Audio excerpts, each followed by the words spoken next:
Magkano yan? Sister May, 60, talagang 60, 120 medyo po. malamig ang simoy Kahit mamaya na lang din po, iba. Dahil pa-December na. Diba? Sabi nga nila. Malapit na. Pero paiinitin po ang gabing ito ng pag-welcome po sa bawat isa sa atin. Praise God! Isa po siya sa mga original na taga Marikina. Talagang Praise puro the Lord! Marikenyo po ito. I-welcome po tayo ng ating first evangelist of the PMCC 4th Watch. Let's all welcome on stage dito sa Marikina sapagkat nais ng bawat isa sa atin na hindi lamang iparanas kung paano talaga ang Pasko. Magkano po ito, Brad? Ang layunin at dahilan ng 50 Pasko. po. Kundi higit sa lahat ay Okay na, makasama anak. po natin ang Spanish? ating mga Sasay na. kabarangay. Amen. Dito po sa Barangay Santo Niño. Kaya po, So, bili tayo. ang gabing ito ay punong-puno po. Napakarami pong mga performances, mga Ito ko yung mga born again. Magandang gabi po sa inyong lahat. Sa aming po mga minamahal na church dito sa our beloved Apostle Jonathan Friol, Evangelist Leticia Friol, sa our beloved Bishop Samuel Friol, and sa our Marikina community. Magandang gabi po sa inyong lahat. And syempre sa lahat po ng aming mga kapatid at aming bahay. Mga po ay nakikisa sa Christmas time sa ating mga kapitbahay. Kaya naniniwala po ang bawat isa sa amin na kayo po ay patuloy na nalulugod sa namin. And syempre, itong programa ito ay hindi po mabubuo kung wala ang salita ng Diyos. Mga kapatid, mga kapitbahay, we are blessed dahil ngayong gabi ito ay kasama natin ang ating minamahal na Apostle John. Glory to God, talagang napakasaya ng gabi ito, Sister May. Nasaksihan po natin ang sama-samang performances ng iba't ibang talents na meron po tayo dito sa Marikina Local. Hi, Chachi.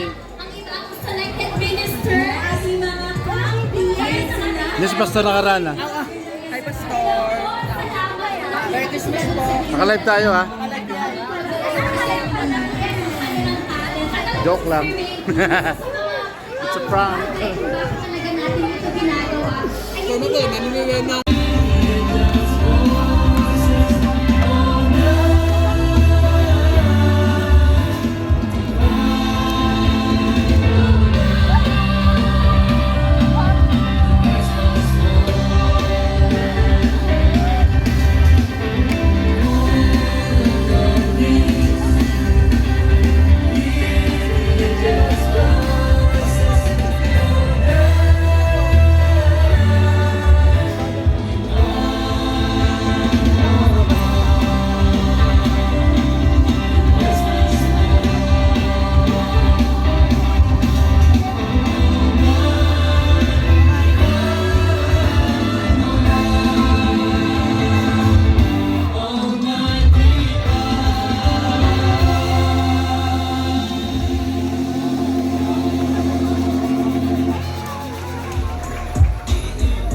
sabay-sabay tayong magbibilang ngayon, Sister Liz. Yes.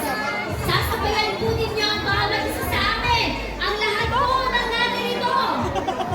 Yan, hindi na nila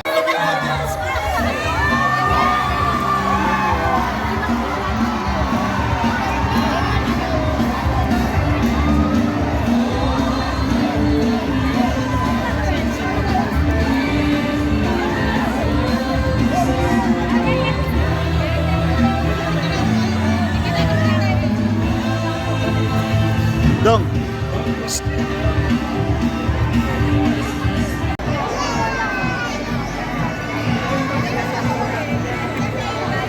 inaayos lamang po ang ating pong mga set of winners. Pero meron pa po tayong bubunutin another batch. Another batch of our raffle winners. Ayan. Huwag pong mawala ng pag-asa. Ang mga may mga raffle tickets pa, sapagkat meron pa po tayo.